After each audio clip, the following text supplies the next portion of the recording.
Police ಕಸ್ಟಡಿಯಲ್ಲಿ ಇದ್ದಾಗ ಈ ರೀತಿ ಆಗಿರುತ್ತದೆ. ಅವರ ಮಹಿಳೆ ಬಟ್ಟೆ ಬಿಚ್ಚಬೇಕಾದ್ರೆ ಇದಾಗ್ತಾ ಅವ್ರು ನೋಡ್ಕೊಂಡು ಈಗ ಭಾಳಷ್ಟು ವಿಚಾರಗಳನ್ನು ಅವರು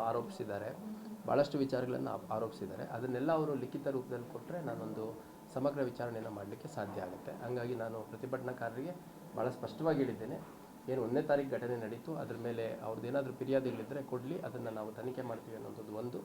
ಎರಡನೇದು, 1ನೇ ತಾರೀಕಿಂದ 5ನೇ ತಾರೀಕುವರೆಗೂ ನಡೆದಂಥ ಪ್ರತಿ ಘಟನಾವಳಿಗಳು, ನಾವು ಹೇಳಿದ್ರಲ್ಲ, ಮಧ್ಯರಾತ್ರಿ ಫೋನ್ ಮಾಡಿದರು, ಕರೆ ಮಾಡಿದರು, ಮನೆ ಹತ್ರ ಹೋಗಿದ್ದರು, ಇದನ್ನು ಎಲ್ಲ ಪ್ರತಿಭಟನಾಕಾರರೇ ಹೇಳ್ತಾ ಇರೋಂಥದ್ದು. ಆ ಎಲ್ಲ ವಿಷಯಗಳನ್ನು ಪಟ್ಟಿ ಮಾಡಿ ನಮಗೊಂದು ಅರ್ಜಿ ಕೊಡಲಿ. ಅದನ್ನು ನಮ್ಮ DCP ಅವರ ನೇತೃತ್ವದಲ್ಲಿ ಸಮಗ್ರ ವಿಚಾರಣೆಯನ್ನು ಮಾಡಿ ಸತ್ಯಾಸತ್ಯತೆಯ ಮೇಲೆ ನಂತರ ಅಗತ್ಯ ಕಾನೂನು ಕ್ರಮವನ್ನು ಮತ್ತು ಅಗತ್ಯ ಕ್ರಮವನ್ನು, ಅಂದರೆ ಈಗ ಪೊಲೀಸ್ ಅಧಿಕಾರಿ ಸಿಬ್ಬಂದಿಗಳ ಕಡೆಯಿಂದ ಏನಾದರೂ ಲೋಪ ಆಗಿದೆ ಅಂತಂದರೆ ಅದ್ರ ಕುರಿತಾಗಿ ಮತ್ತು ಬೇರೆ ಯಾವುದೇ ವಿಷಯಗಳಿದ್ರೂ ಎಲ್ಲದರ ಬಗ್ಗೆ ಅಗತ್ಯ ಕ್ರಮವನ್ನು ಕೈಗೊಳ್ಳಲಾಗುತ್ತೆ. ಶಾಸಕರ ಆರೋಪ ಏನಂತಂದರೆ, ಬಟ್ಟೆ ಅಕ್ಕಿನ ಬಿಚ್ಕೊಂಡ್ಲಿ ಅಥವಾ ಇವರೇ ಯಾರೋ ಬಿಚ್ಚಲಿ, ಬಟ್ ಪೊಲೀಸ್ ಕಸ್ಟಡಿಯಲ್ಲಿ ಇದ್ದಾಗಲೇ ಆಗಿದೆ. ಪೊಲೀಸ್ ಏನು ಮಾಡ್ತಾ ಇದ್ರು? ಬಟ್ಟೆ ಬಿಚ್ಕೊಳ್ತಾ ಇದ್ರು, ನೋಡ್ತಾ ನಿಂತಿದ್ರ?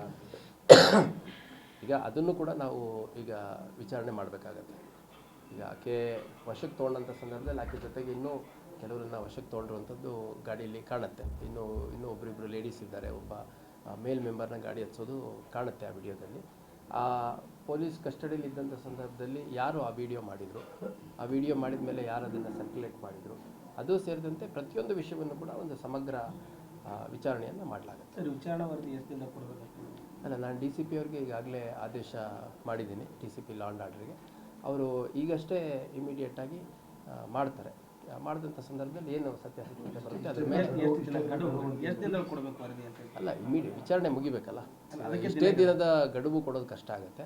ಅದರಲ್ಲಿ ಸಾಕಷ್ಟು ವಿಡಿಯೋಗಳನ್ನು ಪರಿಶೀಲನೆ ಮಾಡೋದಿರುತ್ತೆ, ಸ್ಥಳ ಪರಿಶೀಲನೆ ಮಾಡೋದಿರುತ್ತೆ, ಅಧಿಕಾರಿ ಸಿಬ್ಬಂದಿಗಳ ಪರಿಶೀಲನೆ ಮಾಡೋದಿರುತ್ತೆ, ಮತ್ತು ಅಲ್ಲಿ ಯಾರು ನೊಂದವರಿದ್ದಾರೆ ಅವ್ರದ್ದು, ಮತ್ತು ಅಲ್ಲಿ ಆ ಸ್ಥಳದಲ್ಲಿದ್ದಂಥ ಐ ವಿಟ್ನೆಸಸ್, ಸಾಕಷ್ಟು ವ್ಯಕ್ತಿಗಳ ಒಂದು ಹೇಳಿಕೆಯನ್ನು ಪಡ್ಕೊಳ್ಳೋದಿರುತ್ತೆ.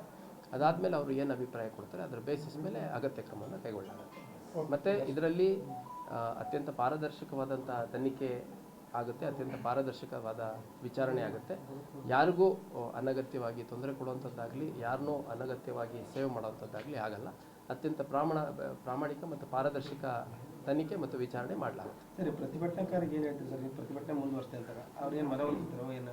ಇಲ್ಲ, ಪ್ರತಿಭಟನೆಕಾರರ ಹತ್ರ ನಾನು ಮಾತಾಡಿದಂಥ ಸಂದರ್ಭದಲ್ಲಿ ಅವರಿಗೆ ಹೇಳಿದ್ದೀವಿ, ಅವ್ರದ್ದು ಕೆಲವು ಬೇಡಿಕೆಗಳಿತ್ತು. ಆ ಬೇಡಿಕೆಗಳನ್ನ ಯಾವ ರೀತಿ ನಾವು ರೆಸ್ಪಾಂಡ್ ಮಾಡ್ಬೋದು ಅನ್ನೋದ್ರ ಬಗ್ಗೆ ಮನವರಿಕೆ ಮಾಡಿಕೊಟ್ಟಿದ್ದೀನಿ.